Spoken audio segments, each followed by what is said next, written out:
Still got it. Still got it.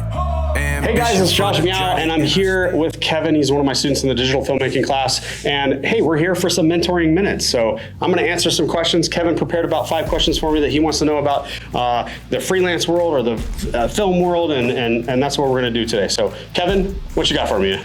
Okay, so question number 1, how do you start your brand? How do I start my brand? Well, obviously we're doing this in our freelancing class, so you know a little bit about how to get started as far as setting up your company.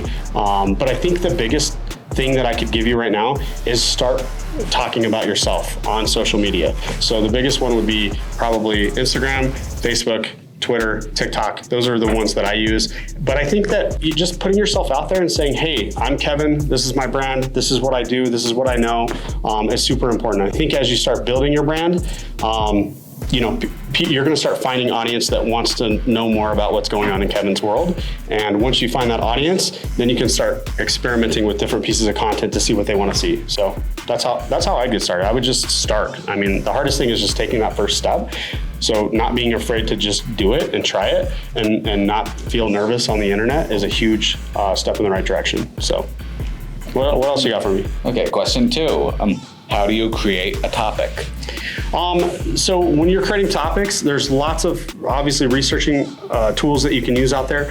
For example, if I'm looking for a topic for a blog, I'll go to Google and I'll just type in whatever the question is. And so when I type that question it usually will spit out a bunch more frequently asked things around that same topic. It might be worded different.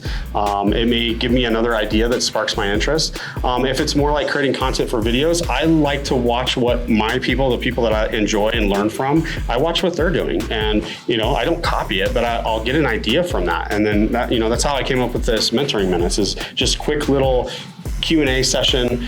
This is something new that I've never tried before, and we're just experimenting. So I think just not being afraid to experiment and look at other people that you like to follow for inspiration. Okay, question 3. How do you motivate yourself?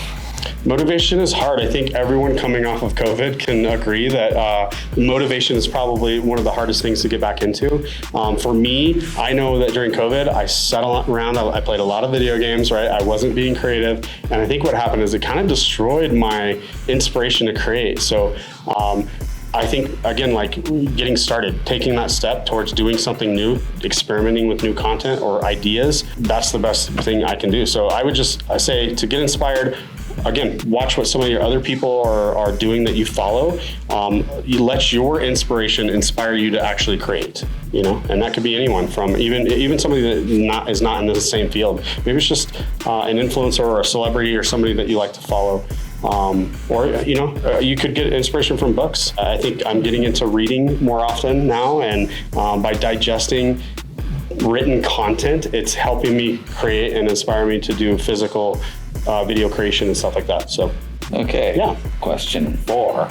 How do you keep your viewers' attention? I think you could use a lot of tricks when engaging your audience, but I think that your audience will let you know when they're being engaged. So basically, if you're putting out a piece of content, like tonight, I might put out this video on this Q&A session, and if I get a lot of great feedback, thumbs up, comments and stuff, I know that it's an engaging piece. Now, if I put out a piece of content and I see no traction with it, it may be that either I haven't earned my viewerships or my following's attention on that topic yet, or I don't have the right audience to do something like that. So I think just looking at your audience and getting a vibe of how they are engaging back with you once you put out a piece is super important to pay attention to, and just following the pieces that are getting the most reach and going down those pathways and exploring more. So. Okay. How do you keep it running for so long?